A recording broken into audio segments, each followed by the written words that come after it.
As a fee-only financial advisor for over 20 years, I can share with you that well over half of the people that could retire early are not retiring early.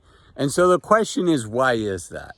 Let's go for a walk and I'll share with you what I think are the main reasons people are not retiring early when otherwise they could.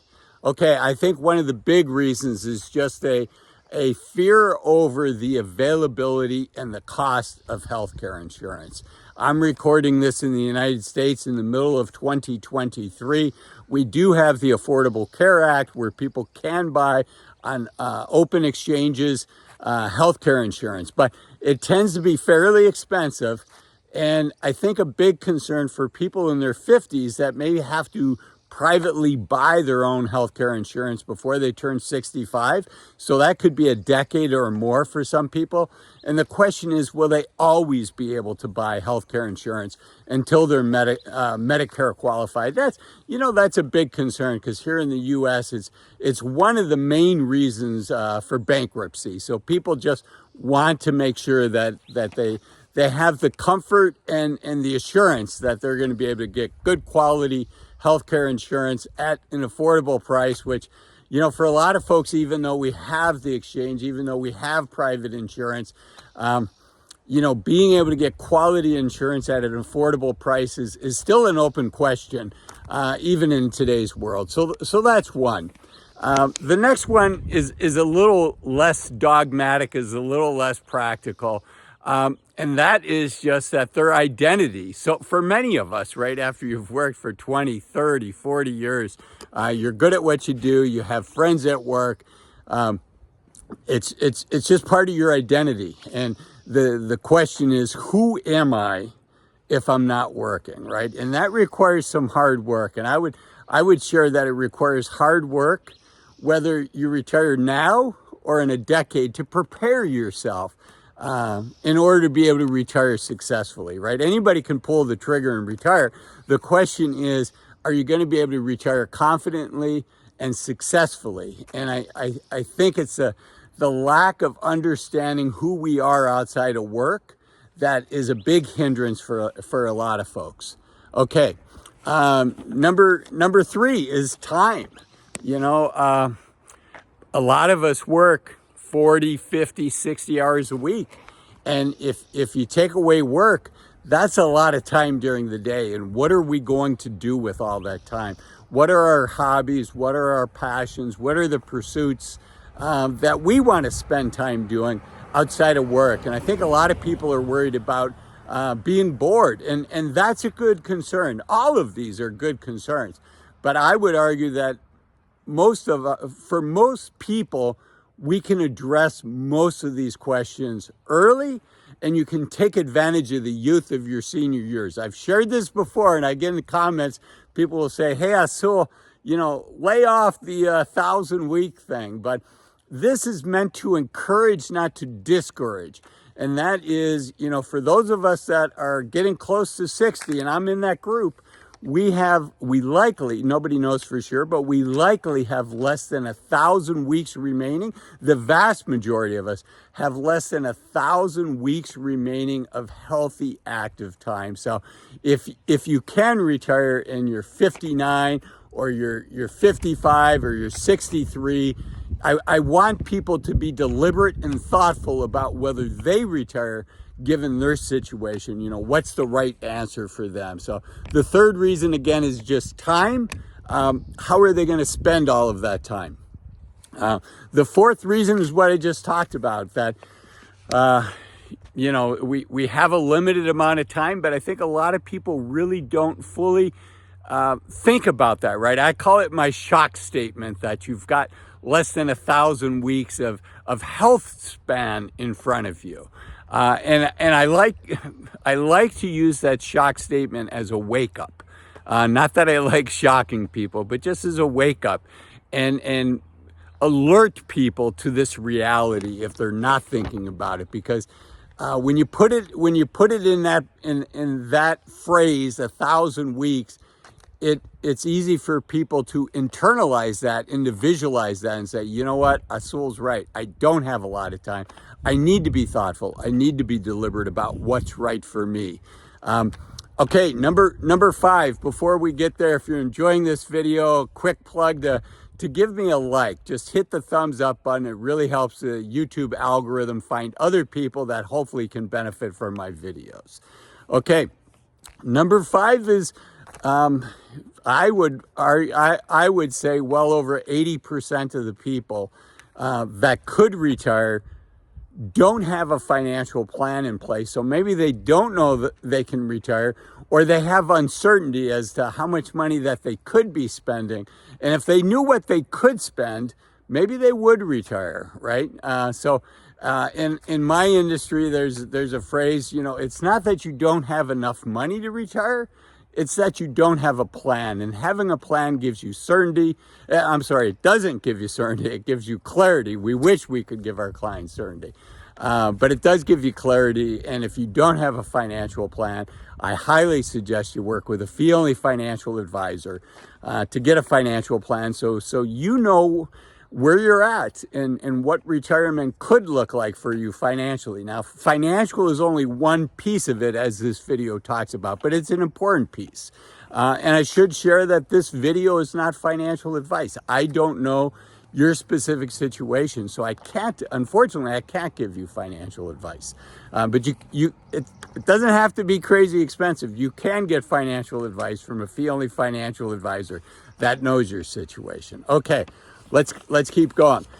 Number 6, I think a lot of people continue to work when otherwise they could retire just because, that's what society tells us. We work until we're 65. That's kind of the American society. Hasn't always been that way. When I graduated high school, the average age for men retiring was 62, and the average age for women retiring was 59. So over time, that number has gone up. And it's gone up for several reasons. One, it's gone up because our health is better than it was 30 years ago, for the most part. And second, frankly, it's gotten more expensive to retire. And fewer of us have pensions. 30, 40, I guess that would be 40 years ago now. Pensions were more common, where our company was giving us a monthly amount, and they took on the risk associated with our investment returns. Now we're bearing that risk. And so we need a little bit more money for that margin of safety, okay? So number 6 was autopilot, right? We're just on autopilot. Okay, number 7 is kind of all or nothing thinking, right? Thinking, I have to have all of the money available day one in order to retire. And I have to have this safety net that I talked about earlier in case I get a bad sequence of returns early on. One of the biggest risks for people retiring early or retiring whenever is, do you get a bear market? Do you get negative returns in the first couple years, the first 4 or 5 years of your retirements? And, none of us can predict that, right? We can look and say, gee, things look expensive now. It looks like the economy is going to enter a recession, but we don't know. I mean, look at, as I record this, we're almost through the first half of 2023, and it's shaping up to be a really strong year. So, and a lot of people would have said, 2023, there's going to be a recession, and, the market's going to tank, blah, blah, blah. None of us know. That's the reality. I do this professionally, and I don't know. I can identify the risk out there, but I don't know if the risks are going to actually materialize. And if the risks do materialize, how's the stock market going to react to that? There's plenty of times that scary things happen, but the market doesn't do what people think. So that's another item, is just all or nothing kind of thinking, and not thinking through, well, if I'm 55 and I can retire early, if I get unlucky and the market does poorly in the first couple years, maybe you can take a part-time job. Is 50% freedom better than 0% freedom? For a lot of people it is, but it's your decision. There is no right or wrong here. It's your life. Okay. Number 9, and this probably falls into the category for a lot of us watching, and that is, we're not quite there yet. We don't have enough money yet.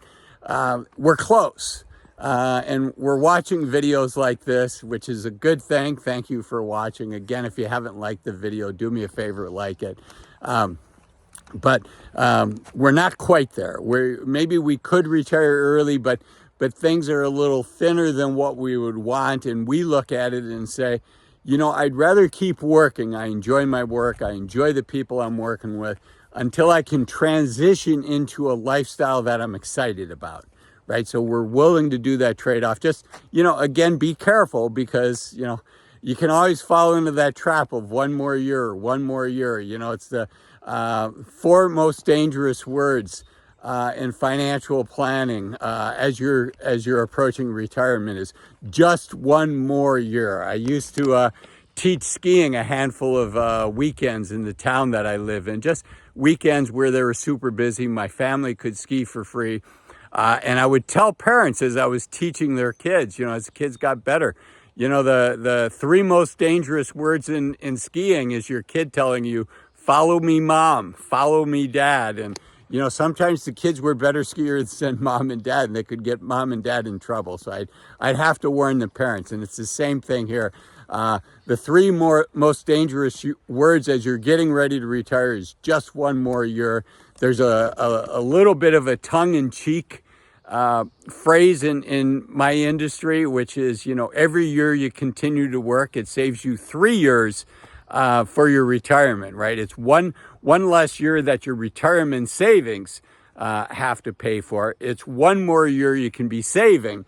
But then the tongue-in-cheek part of it is, and the stress takes 1 year off of your life expectancy. So don't let that happen to you.